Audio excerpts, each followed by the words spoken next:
അഭിനയരംഗത്ത് തന്നെയാണ് സജീവമായി നിൽക്കാൻ ആഗ്രഹിക്കുന്നത്. The length of the character is not much important, but the presence of an actor is more vital. Malayala cinema ലൈം ലൈറ്റിൽ ഏറ്റവും സജീവമാക്കിയത് മമ്മൂക്കയാണ്.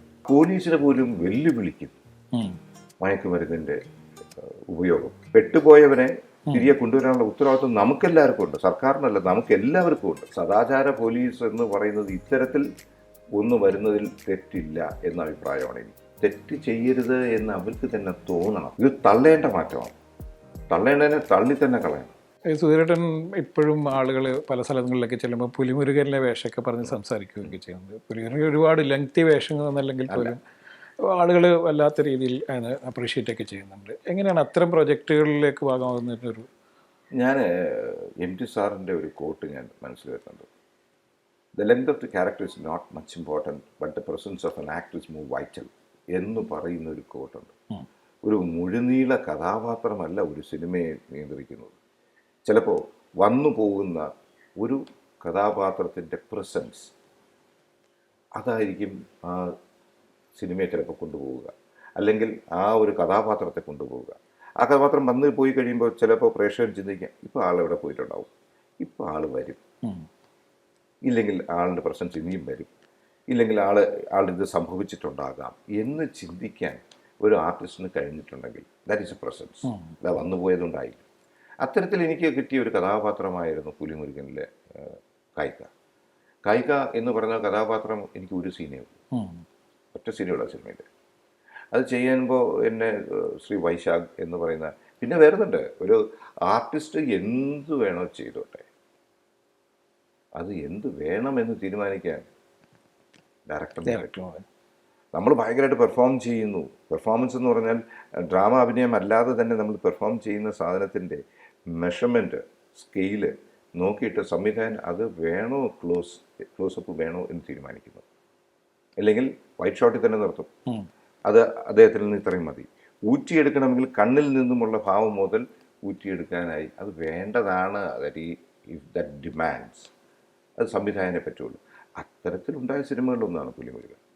തല ഇങ്ങനെ ഒന്ന് വെട്ടുന്നത് പോലും അത്ത് വേണം എന്നതിൻ്റെ അടുത്ത് ശ്രീ വൈശാഖ് എന്ന് പറഞ്ഞ് എനിക്കിപ്പോൾ ഓർമ്മയുണ്ട്. അങ്ങനെ ഒബ്സർവ് ചെയ്യുന്ന ഡയറക്ടേഴ്സിൻ്റെ കീഴിൽ വർക്ക് ചെയ്യാനുള്ള ഭാഗ്യം കിട്ടണം. നമ്മൾ ചെയ്യുന്നതിൽ ഏതാണോ ആവശ്യം അതാണല്ലോ ഒരു സംവിധായകൻ്റെ ഏറ്റവും കൂടുതൽ. അത് ഒബ്സർവ് ചെയ്യാൻ ഒരു സംവിധാനം കഴിയുമ്പോൾ മാത്രമേ സിനിമയും വിജയിക്കത്തുള്ളൂ. അത് ആ പുലിമുരുകന് സംഭവിച്ചു. ഞാൻ അഭിനയിക്കുന്നത് മലയാള സിനിമ കണ്ടതിൽ ഏറ്റവും വലിയ ഇന്ത്യൻ സിനിമ, ലോക സിനിമ കണ്ടതിൽ ശ്രീ മോഹൻലാലുമായിട്ടാണ്. ലാലേട്ടനോടാണ് ഞാൻ ഇരിക്കുന്നത്. അപ്പോൾ ലാലേട്ടൻ്റെ കൂടെ ഒരു കമാൻഡിങ് ചെയറിലൊക്കെ അത് ദാറ്റ് ഇറ്റ് സെൽഫ് ഈസ് നമുക്കൊരു വല്ലാത്ത ഇതാണ്. ലാലേട്ടൻ്റെ കൂടെ അതിനുള്ള കംഫർട്ട് എനിക്ക് തരേണ്ടതാരാ? ലാലേട്ടൻ. ഈ ഗേവ് ദാറ്റ്. ലാലേട്ടൻ അവിടെ എന്നെ കറക്റ്റായിട്ട് പ്ലേസ് ചെയ്യിച്ചു. പെർഫോം ചെയ്യാനുള്ള ഒരു എൻകറേജ്മെൻറ്റ് തന്നു. ആ എൻകറേജ്മെൻറ്റിനാണ് പുലിമുരുകൻ ഇതായത്. ഡയറക്ടറും ലാലേട്ടൻ്റെയും ഒരു നല്ല സപ്പോർട്ട് വരുമ്പോഴാണ് കഥാപാത്രങ്ങൾ വിജയിക്കുന്നത്. അതുപോലെ പല സിനിമകളും മമ്മൂക്ക എന്തുമാത്രം എൻകറേജ് ചെയ്തിട്ടുണ്ട്. ലൈം ലൈറ്റിൽ ഞാൻ മലയാള സിനിമ ലൈം ലൈറ്റിൽ ഏറ്റവും സജീവമാക്കിയത് മമ്മൂക്കയാണ്. ആ ഒരു പ്രചോദനം, ആ ഒരു എൻകറേജ്മെൻറ്റ് കൊണ്ടുവന്നത് മമ്മൂക്കയാണ്. അതൊക്കെ നമുക്ക് പറയുന്നില്ല, നമുക്കൊരു എനർജി തരണം, എനർജി കിട്ടണം. നമ്മൾ പെർഫോം ചെയ്യും, നമ്മൾ വലിയ നടനമെന്ന് പറഞ്ഞിട്ടൊന്നും കാര്യമൊന്നുമില്ല, അങ്ങനെയൊന്നും നമ്മൾ ചിന്തിച്ചിട്ടും കാര്യമില്ല. അതിലൊരു പ്ലാറ്റ്ഫോം തരിക, അതിന് നമ്മളെ കൊണ്ടുവന്ന് നമ്മൾ ചെയ്യുന്ന കാര്യത്തിൽ എത്രത്തോളം ആവശ്യമുണ്ടെന്ന് കണ്ടെത്തുക. ആവശ്യമില്ലാത്തതാണെങ്കിൽ വൈറ്റ് ഷോട്ട് വെച്ചിട്ട് അത് മതി. നമ്മൾ ചെയ്യുന്നതല്ല, കഥാപാത്രമാണ് അവിടെ. അതിലിപ്പോൾ സുധീർ ചെയ്യുന്ന വേറെ ആര് ചെയ്യുന്നു എന്നുള്ളതല്ല, കഥാപാത്രം ഡിമാൻഡ് ചെയ്യുന്നെങ്കിൽ മാത്രം. അപ്പം അത് തീരുമാനിക്കുന്ന സംവിധായകനും അതിന് തരാനുള്ള എൻകറേജ്മെൻറ്റ് തരുന്ന നടന്മാരും ഉണ്ടെങ്കിൽ നമ്മൾ സന്തോഷിതമാണ്. ഇപ്പോൾ ഈ ഏറ്റവും കൂടുതൽ ഇപ്പം ചർച്ച ചെയ്തുകൊണ്ടിരിക്കുന്ന ഒരു വിഷയം എന്ന് പറഞ്ഞാൽ സിനിമയിൽ വല്ലാതെ വയലൻസ് കൂടുന്നു, അല്ലെങ്കിൽ വയലൻസ് ഉള്ള സിനിമകൾ കൂടിക്കൂടി വരുന്നു. അതിന് യൂത്തിനിടയിലൊക്കെ വലിയ രീതിയിൽ അവരുടെ മാനസിക നിലയൊക്കെ ബാധിക്കുന്നു എന്ന് പറയുന്നത്. സൂര്യൻ എങ്ങനെയാണ് അതിനെ വിലയിരുത്തുന്നത്? ഞാനതിനെ കാണുന്നത്, സിനിമ എന്ന് പറഞ്ഞ ഇറ്റ്സ് എ മാസ് മീഡിയ. തീർച്ചയായിട്ടും അതിൻ്റെ സ്വാധീനം ഉണ്ടാവില്ല എന്ന് പറഞ്ഞാൽ അത് തെറ്റായിരിക്കും. അത് ആര് പറഞ്ഞാലും പറയുന്നവർക്കും അറിയാം സ്വാധീനമുണ്ടാകാം എന്ന് വെച്ച് സിനിമ ജീവിതം കാണിക്കുന്ന ഒരു മേഖലയുമാണ്. ജീവിതത്തിൽ വയലൻസ് ഇല്ലേ എന്ന് ചോദിച്ചാൽ ജീവിതത്തിൽ പലപ്പോഴും വയലൻസ് ഉണ്ട്. എന്നാൽ ജീവിതം മുഴുവൻ വയലൻസ് ആണെന്ന് ചോദിച്ചാൽ അല്ലേ താനും. ഈ സമ്മിശ്രമാണ്. ഏതോ ഒരു 5% വയലൻസ്, 95% വയലൻസ് അല്ലാത്ത ഏരിയ. ഈ 5% വയലൻസ് മാത്രം പ്രൊജക്റ്റ് ചെയ്യണോ എന്ന് ചോദിച്ചാൽ അത് വേണ്ടേന്നാലും. അപ്പോൾ ഇതൊരു കോൺട്രവേഴ്സിയോ അല്ലെങ്കിൽ എപ്പോഴും നിൽക്കേണ്ട ഒരു ചോദ്യമാണ്. പണ്ട് പല സിനിമകളും കണ്ടിട്ട് വർഷങ്ങൾക്ക് മുമ്പേ, പതിറ്റാണ്ടുകൾക്ക് മുമ്പേ ഇവിടുന്ന് ബോംബെയിൽ ചാടിപ്പോയി നന്നാവാൻ പോയവരുടെ കഥകൾ ഞാൻ കേട്ടിട്ടുണ്ട്, പല സിനിമകളൊക്കെ കണ്ടിട്ട്. അങ്ങനെ ഒരുപാട് സിനിമകളിൽ നിന്നും പ്രചോദനം 3.5 കോടി കേരള ജനതയിൽ ഏതെങ്കിലും 1% ഉണ്ടായാൽ അത് ഉണ്ടാകുന്നത് കൊണ്ട് സിനിമ മൊത്തം അങ്ങനെയാണ് എന്ന് ഞാൻ വിശ്വസിക്കുന്നില്ല. എന്ന് വെച്ചാൽ അത് ഒഴിവാക്കാൻ പറ്റുന്നതാണെങ്കിൽ ഒഴിവാക്കുക തന്നെ വേണം. കാരണം ചില മണ്ടന്മാർ ഇതാണ് ജീവിതം, ഇതാണ് ജീവിതം എന്ന് വിചാരിക്കുന്നവർക്ക് അതൊരു ബുദ്ധിമുട്ട്. അങ്ങനെയുള്ളവർ കാരണം സമൂഹത്തിന് വളരെയധികം വിപത്തുണ്ടാകും. അതുകൊണ്ട് ഇതൊരു കോൺട്രവേഴ്സിയാണ്. അത് ഒറ്റയടിയിൽ ഉത്തരം പറയേണ്ട ഒരു കാര്യമല്ല. ബിക്കോസ് അത് സെൻസർ ബോർഡായാലും സംവിധായകരായാലും ജീവിതം കാണിക്കുമ്പോൾ ചിലപ്പോൾ പല കാര്യങ്ങൾ ആവശ്യം വരും. എന്ന് വെച്ച് ആവശ്യമുള്ളത് മാത്രം കാണിക്കണം എന്നുള്ളതാണ് നമ്മൾ നോക്കേണ്ടത്. സമൂഹത്തെ ബാധിക്കുന്നൊന്ന് കാണിക്കണമെന്നില്ല.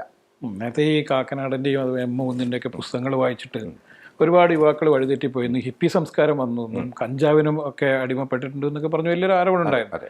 പക്ഷെ അതിനുശേഷം അവർ എഴുതിയിട്ടുണ്ട്, അത് ആളുകൾ വായിച്ചിട്ടുണ്ട്. സമൂഹത്തിൽ അത്രയും വലിയ പ്രശ്നങ്ങൾ പിന്നെ ഉണ്ടായിട്ടുമില്ല, അത്തരം ചർച്ചകളും പിന്നെ ഉണ്ടായിട്ടില്ല. നമ്മൾ പറയുന്ന സിനിമയെ പറയുമോ, പണ്ട് ബെൽബോട്ടം പാൻറ്, ജയന്റെ പാൻറ് വേണം. പണ്ട് ബ്രൂസ്ലി കട്ടെന്ന് ഞാൻ കേട്ടിട്ടുണ്ട്, ഹിപ്പി കട്ട്. പിന്നീട് അത് ബെച്ചൻ കട്ടായി. അപ്പൊ സിനിമയുടെ സ്വാധീനം ഇല്ലെന്ന് പറയാൻ പറ്റുമോ? സ്വാധീനം ഇല്ലെന്ന് ഒരിക്കലും. നമ്മളെ ഫാഷനൊക്കെ അത് ബാധിക്കുന്നുണ്ട്, ഫാഷന് ബാധിക്കുന്നുണ്ട് ഒരുപാട്. പിന്നെ ചീത്തയാണെങ്കിലാണ് പെട്ടെന്ന് ഉൾക്കൊള്ളാതെ നല്ല സന്ദേശങ്ങളും ചിലപ്പോൾ പകർത്തും. ഒരാൾക്ക് വീട്ടിൽ വന്നു കഴിഞ്ഞാൽ ചിലപ്പോൾ വീട്ടിലുള്ള എല്ലാവർക്കും വന്നേ പോകുള്ളൂ. ഒരാൾക്ക് വീട്ടിലൊരു പുരസ്കാരം കിട്ടിയതുകൊണ്ട് ബാക്കിയുള്ള എല്ലാവർക്കും പുരസ്കാരം കിട്ടണമെന്നില്ല. നല്ലത് പെട്ടെന്ന് പകർന്നു പോകണമെന്നില്ല. എന്തെങ്കിലും ഇത്തരത്തിലുള്ള കാര്യങ്ങളാകുമ്പോൾ പെട്ടെന്ന് ഒരാളിന് വീട്ടിൽ സന്തോഷം വന്നുകൊണ്ട് വീട്ടിലെല്ലാവരും സന്തോഷിക്കണമെന്നില്ല. പക്ഷെ വീട്ടിലൊരു ദുഃഖം വരുമ്പോൾ ആ ദുഃഖം എല്ലാവരിലേക്കും എത്തും. അതൊരു പ്രകൃതി നിയമമാണ്. അതുകൊണ്ട് അത് ഉൾക്കൊള്ളുകയോ തള്ളുകയോ ചെയ്യുന്നത് ഓരോ വ്യക്തികളുടെയും മനോഭാവത്തെ ആശ്രയിച്ചിരിക്കും. സുധീരേട്ടൻ ദീർഘകാലം അധ്യാപകനായിരുന്നു, സ്കൂളിൻ്റെ പ്രിൻസിപ്പളായിരുന്നു. അതുകൊണ്ട് തന്നെ കുറേ ഡിസിപ്ലിൻ വിഷയങ്ങളൊക്കെ ഒരുപാട് കാര്യങ്ങൾ ചർച്ച ചെയ്യുകയും അതുപോലെ തന്നെ കുട്ടികളെ ഒക്കെ ആ രീതിയിലൊക്കെ ട്രീറ്റ് ചെയ്യുകയൊക്കെ ചെയ്ത ആളാണ്. ഇപ്പം നമ്മൾ ഈ സംസാരിക്കുന്ന സമയത്ത് ഏറ്റവും കൂടുതൽ ചർച്ച ചെയ്യപ്പെടുന്ന വിഷയം എന്ന് പറഞ്ഞാൽ ക്യാമ്പസുകളിൽ അതിഭീകരമായ ലഹരിയും മറ്റു വസ്തുക്കളൊക്കെ കയറിയിരിക്കുന്നു. അപ്പം ഈ ക്യാമ്പസിൽ എങ്ങനെ, ഏത് കാലത്താണ് ഇത്രയേറെ ഈ ലഹരി ഒക്കെ കയറി ക്യാമ്പസിൻ്റെ ഒരു വല്ലാത്തൊരു മറ്റൊരു അവസ്ഥയിലേക്ക് എങ്ങനെയായി മാറുന്നത്? എന്തുകൊണ്ടാണ് അതിൻ്റെ ഒരു യഥാർത്ഥ സംഭവം എന്താണ്? നമ്മൾ ഈ പാശ്ചാത്യ രാജ്യങ്ങളിൽ വരുന്ന മാറ്റങ്ങൾ നമ്മൾ ആദ്യമേ ഇനി ഉൾക്കൊള്ളാൻ ശ്രമിക്കുന്നതുകൊണ്ടാണ്. ഇന്ത്യക്ക് സ്വാതന്ത്ര്യം കിട്ടും 75-100 വർഷത്തിനകത്താവും. അമേരിക്കയ്ക്ക് 250 വർഷം കഴിഞ്ഞു. ഈ 250 വർഷം കഴിഞ്ഞപ്പോഴാണ് അവരൊക്കെ ഓരോന്നൊക്കെ ചെയ്തത്. ഇതിപ്പം ഇപ്പോഴേ ഇവിടെ തുടങ്ങിക്കഴിഞ്ഞു. ഇന്ത്യ അങ്ങനെയാണ്, പെട്ടെന്ന് ഓരോന്നും നല്ലതിനേക്കാൾ ചിലപ്പോൾ മോശപ്പെട്ടത് ഒബ്സർവ് ചെയ്യാനുള്ള അത് മനുഷ്യൻ്റെ സ്വഭാവമാണ്. അത് തീർച്ചയായും സമൂഹത്തിനുണ്ടാകുന്ന വിപത്ത് വീട്ടിലെന്നല്ല, മൊത്തം സമൂഹത്തെ മുഴുവൻ ബാധിക്കുന്ന ഇതൊക്കെ ഈ കഴിഞ്ഞൊരു 10-15 വർഷമേ ആയുള്ളൂ. പണ്ട് നമ്മൾ മഹാഭാരതം എടുത്താലും പഴയ ഇതൊക്കെ എടുത്ത് നോക്കിയാലും അന്നും ഇത്തരത്തിലുള്ള ഉപയോഗങ്ങളെക്കുറിച്ച് അതിനകത്ത് റെഫറൻസ് ഉണ്ട്, ഇല്ലെന്ന് പറയാൻ പറ്റില്ല, ഉണ്ട്. സോമരസവും എല്ലാം നമ്മൾ വായിക്കും, എല്ലാം ഉണ്ട്. ഇതൊന്നും അതിൻ്റെ വിപത്തിനെ കുറിച്ച് അതിനകത്ത് പറയുന്നില്ല. കാരണം അങ്ങനെ ഒരു വിപത്ത് അതിനകത്ത് ഉണ്ടാക്കിയിട്ടില്ല. ചീട്ടുകളി ചൂത്തുകളി അതിനെക്കുറിച്ചൊക്കെ അല്ലാതെ അതിനെക്കുറിച്ച് അല്ലാതെ പറയുന്നില്ല. പക്ഷെ ഇന്ന് എടുത്തു നോക്കിയാൽ അത് ഏറ്റവും വലിയൊരു വിപത്തായി തന്നെയാണ് നമ്മൾ കാണുന്നത്. അത് മാറണം. അതിനൊരു രാഷ്ട്രീയ അല്ലെങ്കിൽ ഒരു സർക്കാരിനെയോ കുറ്റപ്പെടുത്താൻ ഞാൻ തയ്യാറല്ല. കാരണം ഒരു സർക്കാർ അല്ല ഇത് കൊടുക്കുന്നത്, സമൂഹമാണ് ഇതിന് നോക്കേണ്ടത്. സദാചാര പോലീസ് എന്ന് പറയുന്നത് ഇത്തരത്തിൽ ഒന്ന് വരുന്നതിൽ തെറ്റില്ല എന്ന അഭിപ്രായമാണ് എനിക്ക്. ഇത്തരത്തിലെ പ്രവർത്തനങ്ങൾക്കെതിരെ അത് ഒരിക്കലും സർക്കാർ മാത്രം വിചാരിച്ചാൽ നടപ്പിലാക്കാൻ കഴിയുന്ന ഒരു കാര്യവുമില്ല. കേരളത്തിലെ ഏറ്റവും നല്ല, ഇന്ത്യയിലെ പോലീസിലെ ഏറ്റവും നല്ല പോലീസ് സിസ്റ്റമുള്ള നാട് തന്നെയാണ് നമ്മളുടെ. അവരെ പ്രവർത്തിക്കുന്നതിനോടൊപ്പം അവരാർക്കും അടുത്തു വരാൻ പറ്റത്തില്ല, അത്ര നല്ല പോലീസുണ്ട്. ആ പോലീസിനെ പോലും വെല്ലുവിളിക്കുന്നു. അറിയില്ലാത്തതുകൊണ്ടല്ല പോലീസിന്, എനിക്ക് നന്നായിട്ട് മനസ്സിലാവും, പോലീസിന് അറിയില്ലാത്തതല്ല മറുപടി കൊടുക്കാൻ. പക്ഷേ അവരെ പോലും വെല്ലുവിളിക്കുകയാണ് മയക്കുമരുന്നിൻ്റെ ഉപയോഗം. It will be stopped. എന്തായാലും കേരളത്തിൽ നിന്നല്ല എന്നുള്ളത് ഉറപ്പാണ്. ഇത് മറു സംസ്ഥാനങ്ങളിൽ നിന്നും മറ്റ് സംസ്ഥാനങ്ങളിലും ഇതര സംസ്ഥാനങ്ങളിൽ നിന്നുമാണ് കേരളത്തിൽ എത്തുന്നത് എന്നുള്ളതിൽ യാതൊരു സംശയവും ആർക്കുമില്ല. അത് തടയുന്നതിന് വേണ്ടിയുള്ള നീക്കം സജീവമാകാൻ പോലീസ് മാത്രമല്ല സമൂഹം മൊത്തത്തിൽ വിചാരിച്ചു കഴിഞ്ഞാൽ ഇത് നിർത്തലാക്കാൻ കഴിയും, നിർത്തലാക്കുകയും വേണം. വരും തലമുറയ്ക്കെന്ന് മാത്രമല്ല ഓരോ വീട്ടിനും ഏറ്റവും ആവശ്യമായ കാര്യമായിട്ട് തന്നെ ഇത് വരും. അല്ല, ഇതിപ്പോൾ ക്യാമ്പസുകളിൽ ഓരോ ക്യാമ്പസിലും അധ്യാപകർ മാത്രം വിചാരിച്ച് ഇത് തടയാൻ പറ്റുമോ? അധ്യാപകർ മാത്രം വിചാരിച്ചാൽ കഴിയില്ല. എങ്ങനെയാണ് ഒരു അധ്യാപകൻ വിചാരിച്ച ഒരു കുട്ടിയെ മൊത്തം ചെക്ക് ചെയ്തിട്ട് ഭാഗത്ത് കയറ്റാൻ പറ്റൂ? ഒരിക്കലും അധ്യാപകൻ മാത്രം വിചാരിച്ചാൽ കഴിയില്ല. അവിടെയുള്ള ബാക്കിയുള്ള കുട്ടികളും വിചാരിക്കണം, അവിടെയുള്ള എല്ലാവരും വിചാരിക്കണം. ഇതിനകത്ത് പെട്ട ഒരാളിനെ നമ്മൾ പുറത്ത് കൊണ്ടുവരേണ്ട രീതിയുണ്ട്. ഡി അഡിക്ഷൻ സെൻറ്റേഴ്സ് ഉണ്ട്, അവിടുന്ന് ഇവരെ പുറത്ത് കൊണ്ടുവരേണ്ട രീതിയുണ്ട്. ആ രീതിയിൽ വേണം ഇവരെ കൊണ്ടുവരാൻ. എന്തിനും ചട്ടുപിട്ട തോക്കെടുത്ത് വെടിവെക്കുകയല്ല. പെട്ടുപോയവനെ തിരികെ കൊണ്ടുവരാനുള്ള ഉത്തരവാദിത്വം നമുക്കെല്ലാവർക്കും ഉണ്ട്, സർക്കാരിനല്ല, നമുക്കെല്ലാവർക്കും ഉണ്ട്. സർക്കാർ വേണ്ട സഹായങ്ങൾ ചെയ്യാൻ സർക്കാരിന് കഴിയുകയുള്ളൂ. നമുക്കെല്ലാവർക്കും ഉണ്ട്. സർക്കാരല്ല ഇതുകൊണ്ട് കൊടുത്തിരിക്കുന്നത് മുഴുവൻ വേറെ പല രീതിയിലും വന്നിരിക്കുന്നതാണ്. അത് തടയാൻ എല്ലാവർക്കും ബാധ്യസ്ഥരാണ്. അത് തടഞ്ഞേ പറ്റൂ. അത് സ്കൂളുകളിലാണ് കൂടുതലും എന്നിപ്പോൾ വാർത്തകൾ വരുമ്പോൾ. ക്യാമ്പസുകളിൽ അത് ഞാൻ ഏതാണ്ട് 10-20 വർഷത്തോളം പ്രിൻസിപ്പളായിരുന്ന ഒരാളാണ്. ഞാൻ അന്ന് മുതൽ ക്ലാസ്സുകൾ ചെക്ക് ചെയ്യുകയാണ്. പെൺകുട്ടികൾ മാത്രം പഠിക്കുന്ന സ്കൂളാണ്. I use my lady teachers ഉണ്ട്, നല്ല ടീച്ചേഴ്സ് ഉണ്ട്. അവർ പോയി ചെക്ക് ചെയ്യുമായിരുന്നു.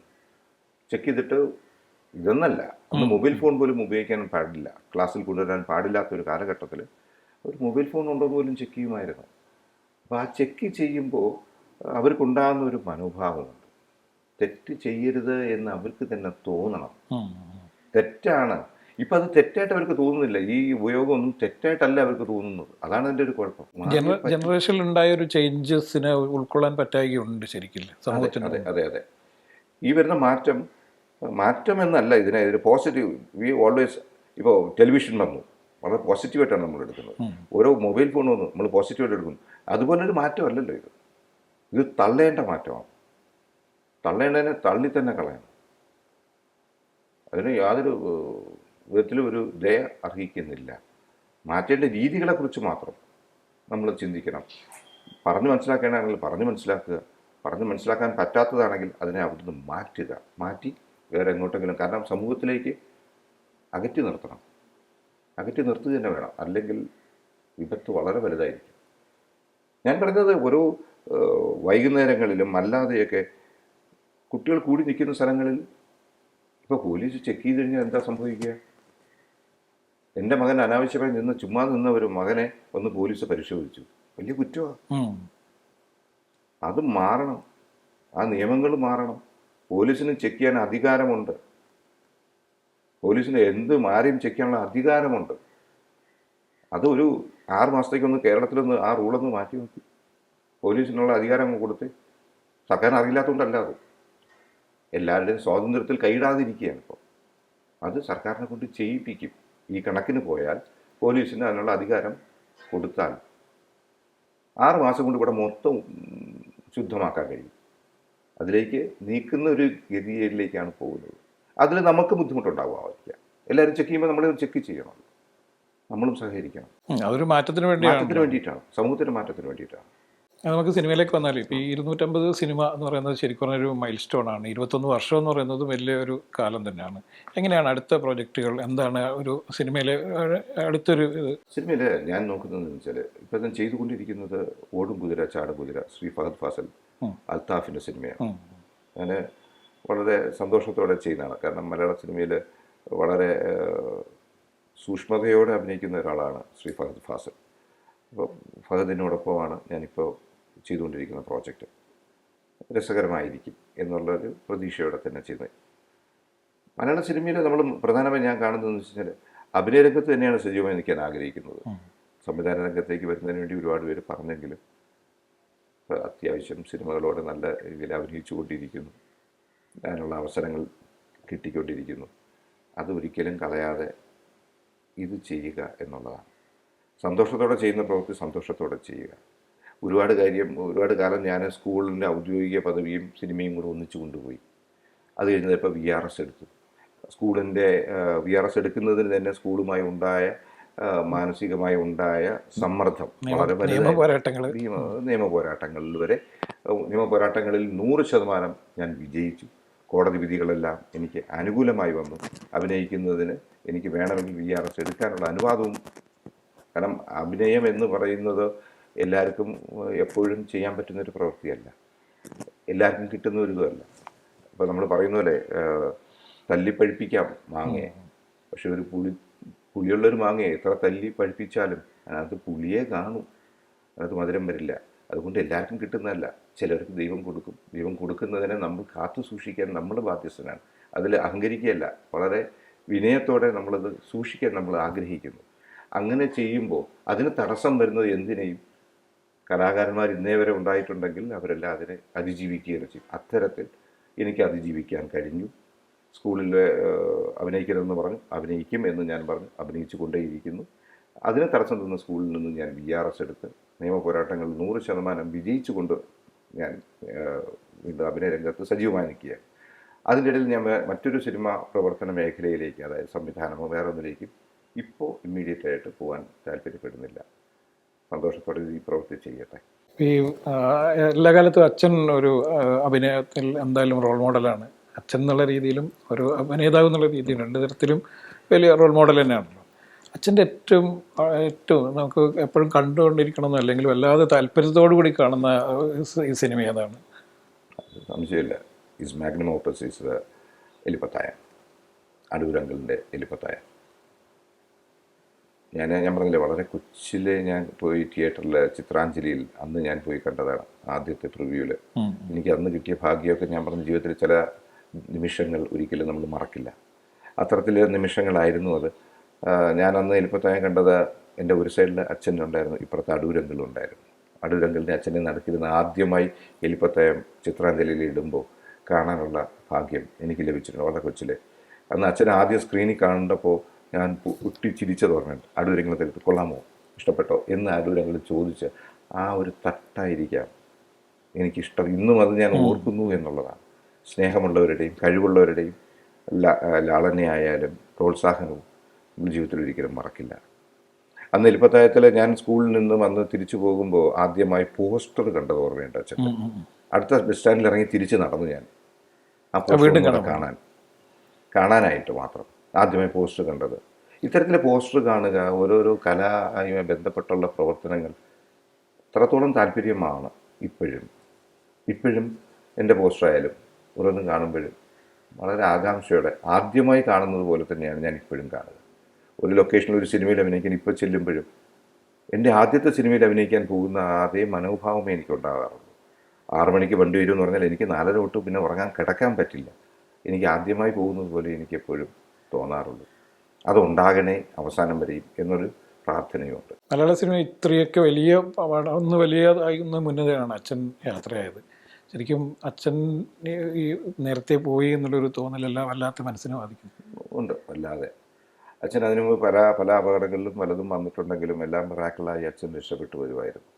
അത്തരത്തിൽ ഇതും ഇത്തവണയും വരും എന്ന് പ്രതീക്ഷിച്ച് തന്നെയാണ് ഇരുന്നത്. പക്ഷെ ആ 2000 വല്ലാത്ത നഷ്ടങ്ങളാണ് നമുക്ക് സമ്മാനിച്ചത്. ഒരുപാട് നഷ്ടങ്ങളാണ് സമ്മാനിച്ചതല്ല, നമുക്ക് തന്നത്. ഒരുപാട് നഷ്ടങ്ങളാണ് നമുക്ക് തന്നത്. അതിൽ ഏറ്റവും വലിയ നഷ്ടം എന്ന് പറയുന്നത് അച്ഛൻ്റെ നമ്മളൊരിക്കലും പ്രതീക്ഷിച്ചില്ല. അത് മലയാള സിനിമ ഇന്നിപ്പോൾ ഡിജിറ്റൽ യുഗത്തിലൂടെ സഞ്ചരിക്കുന്നു. എന്തും CG ആയാലും എന്തായാലും നമുക്ക് സിനിമയ്ക്കകത്തും വെർച്വൽ ഫിലിംസ് വരെ വരുന്ന ഒരു കാലഘട്ടത്തിൽ ഇതൊന്നും ഇല്ലാതെ അഭിനയിച്ചു വന്ന പ്രതിഭകളാണ്. ഇപ്പോൾ നമുക്ക് ലാലേട്ടനായാലും ശരി തന്നെ, അവരെല്ലാം ഫിലിമിൽ നിന്നും വന്നതാണ്. ആ ഒരു എക്സ്പീരിയൻസ് എന്ന് പറയുന്നത് വളരെ വലുതാണ്. ഒരുപാട് ടേക്കുകളില്ല. ഇപ്പോഴും ഞാൻ അവരോടൊക്കെ അഭിനയിക്കുമ്പോൾ ഞാൻ എൻ്റെ പേഴ്സണൽ റിഹേഴ്സൽ എടുക്കും. ബിക്കോസ് അവർക്ക് റിഹേഴ്സലുണ്ട്, ഒറ്റ ടേക്ക് മതി. ആ ടേക്കിലൂടെയാണ് അവരുടെ ഏറ്റവും നല്ല പെർഫോമൻസ് വരുന്നത്. So we should be prepared. നമ്മൾ തയ്യാറാവണം. നമ്മൾ അതിനുവേണ്ടിയുള്ള സ്ട്രെയിൻ എടുക്കാൻ നമ്മൾ തയ്യാറായിരിക്കണം എന്നുള്ളതാണ്. അത് ഏത് നടനായാലും, നമ്മൾ കൂടെ വർക്ക് ചെയ്യുന്ന ഏത് നടനായാലും അവരിൽ നിന്നും വരുന്ന പെർഫോമൻസ് ചിലപ്പോൾ ഏറ്റവും നല്ലത് വരുന്ന ആദ്യത്തിലായിരിക്കാം. അപ്പോൾ നമ്മൾ ഉഴപ്പി നിന്നിട്ട് നമുക്കിനി അടുത്തത് വരുമ്പോൾ എടുക്കാം, ഡിജിറ്റലല്ലേ വലിയതാകും, അങ്ങനെ കാണുന്നില്ല. പണ്ട് അങ്ങനെ ചിന്തിക്കാൻ പോലും കഴിയില്ലാത്തൊരു കാലഘട്ടം. ചുരുക്കകത്തായാലും എല്ലാം ഒറ്റ ടേക്കാണ്. ആ ടേക്കിൽ തെറ്റ് വരാൻ പാടില്ല. അങ്ങനെ വന്ന ലെജൻസിൻ്റെ ഒരു വ്യവസായമാണ് മറ്റ് എല്ലാ ലാംഗ്വേജിനും ഞാൻ പറയത്തില്ല. മലയാളത്തിലെടുത്താലാണ് നമുക്ക് numbers of experienced and wonderful actors കാണാൻ കഴിയുന്നത് ലോക സിനിമയിൽ തന്നെ. ഇപ്പോൾ ചില സിനിമകളുണ്ട്, ഗുഡ് എർത്തിൽ പോൾ മിനിയൊക്കെ അഭിനയിച്ചിട്ടുണ്ട്. അവർക്ക് എത്ര സിനിമകൾ അഭിനയിച്ചിട്ടുണ്ട്. അവരുടെയൊക്കെ ലൈഫ് ലോങ് എടുത്ത് നോക്കണം, ലൈഫ് ഹിസ്റ്ററി എടുത്ത് നോക്കണം, എത്ര സിനിമകളുണ്ടാവും. പക്ഷേ മലയാളത്തിൽ ഇത്രയും സിനിമകളും ഇത്രയും കഥാപാത്രങ്ങളും ചെയ്യുന്ന നിമിഷങ്ങൾ കൊണ്ടാണ് മാറിക്കൊണ്ടിരിക്കുന്നത്. ഒരു ദിവസം 4-5 സിനിമകൾ വരെ അഭിനയിക്കുന്ന കഥാപാത്രങ്ങളിലൂടെ അവർ സഞ്ചരിക്കുന്നു. അത് ഇത്രയും വലിയ ആക്ടേഴ്സുള്ള നാട്ടിലാണ് നമ്മൾ നിൽക്കുന്നത്. ഈ ഒരുപാട് ലെജൻസിൻ്റെ കൂടെ അഭിനയിക്കാൻ പറ്റി. അത് തന്നെ കുറേ ലെജൻസിനെ നേരത്തെ പരിചയപ്പെടാൻ പറ്റി. ഇപ്പം പുതിയ തലമുറയിൽ കുറേ ആൾക്കാർ വന്നിട്ടുണ്ട്. ഇപ്പം പണ്ടുള്ളവരെല്ലാം നല്ലതും ഇപ്പോഴുള്ള എല്ലാവരും മോശമായ അല്ലല്ല, അങ്ങനെയല്ല. പുതിയ മാറിയ ഒരു സിനിമ സംസ്കാരത്തിൽ ഈ പുതിയ കുട്ടികൾ അല്ലെങ്കിൽ യുവാക്കളുടെ ഒരു പെർഫോമൻസിനെ എങ്ങനെ വിലയിരുത്തുന്നില്ല? നല്ലതാണ്. അന്ന് ഫിലിമിലെടുത്തു, ഇന്ന് ഡിജിറ്റൽ എടുത്തു. രണ്ടാമത് എടുക്കാനുള്ള പ്രൊവിഷൻ ഇന്നുണ്ട്. അതുകൊണ്ട് അവർ 3, 4, 5 തവണ എടുക്കാൻ തയ്യാറാണ്. അത് കുറ്റമല്ലാതെ. അന്ന് മോണിറ്റർ ഇല്ലായിരുന്നു, ഇന്ന് മോണിറ്ററുണ്ട്. മോണിറ്ററിൽ അവർ വാച്ച് ചെയ്യുന്നു, തെറ്റല്ല. സ്പോട്ട് എഡിറ്റ് ഉണ്ട്. വീണ്ടും ഇംപ്രവൈസ് ചെയ്യണം, വീണ്ടും ഒന്നുകൂടി എടുക്കണം. അതിനകത്ത് അവിടെ ഒരു മിസ്റ്റേക്ക് ഉണ്ട്, ആ ഒരു പ്രോപ്പർട്ടി അവിടെ വേണ്ടായിരുന്നു എന്നൊക്കെ ചിന്തിച്ച് വീണ്ടും എടുക്കാൻ പറ്റും. ഇപ്പോൾ ഓരോന്നും ചെയ്യാൻ പറ്റും. അപ്പോൾ ഈ ചെയ്യുന്നത് ഈ ടെക്നോളജി എന്ന് പറയുന്നത് അതനുസരിച്ച് നമ്മൾ മാറിക്കൊണ്ടിരിക്കുന്നു. അതൊന്നും ഒരു തെറ്റല്ല. ഇന്ന് ഞാൻ പഴയതാണ്, ഞാൻ മൊബൈൽ ഫോൺ ഉപയോഗിക്കലെന്ന് പറയുന്നത് കഴിവല്ല. അറിയണം, ഉപയോഗിക്കണം. വരുന്ന മാറ്റങ്ങൾ, എന്തൊക്കെ മാറ്റങ്ങൾ വരുന്നു അത് നമ്മൾ ഉൾക്കൊള്ളുക തന്നെ വേണം. അപ്പോൾ ഇനിയും സിനിമയിൽ കുറേയധികം നല്ല വേഷങ്ങൾ ചെയ്യാൻ അവസരം ലഭിക്കട്ടെ എന്ന് പ്രാർത്ഥിക്കുന്നു. സിനിമയെ സംബന്ധിച്ചോളം ഞാൻ പറഞ്ഞ പോലെ ഒരു മലയാള സിനിമയിൽ ഒരു 5-6 വർഷം നിൽക്കുക എന്ന് പറയുന്നത് തന്നെ ഒരു വലിയ കാര്യമാണ്. നമ്മളെടുത്ത് നോക്കുമ്പോൾ തന്നെ അറിയാം, അത്രയും നിന്നിട്ടുള്ളവരുടെ എണ്ണം വളരെ കുറവാണ്. നമ്മൾ പേരെടുത്ത് നോക്കുമ്പോൾ അങ്ങനെ നിൽക്കാനുള്ള ഭാഗ്യം എനിക്ക് തന്നു, ഇനി തരട്ടെ. നല്ല സിനിമകൾ ചെയ്യാനുള്ള അവസരം എനിക്ക് പ്രേക്ഷകരാണ് എൻ്റെ പ്രോത്സാഹനം തരേണ്ടത്. തരത്തിൽ പ്രോത്സാഹനം കിട്ടട്ടെ, സംവിധായകൻ തരട്ടെ. അപ്പോൾ ഇത്രയും സമയം നമ്മളുമായി ചെലവിട്ടതിന് സന്തോഷം.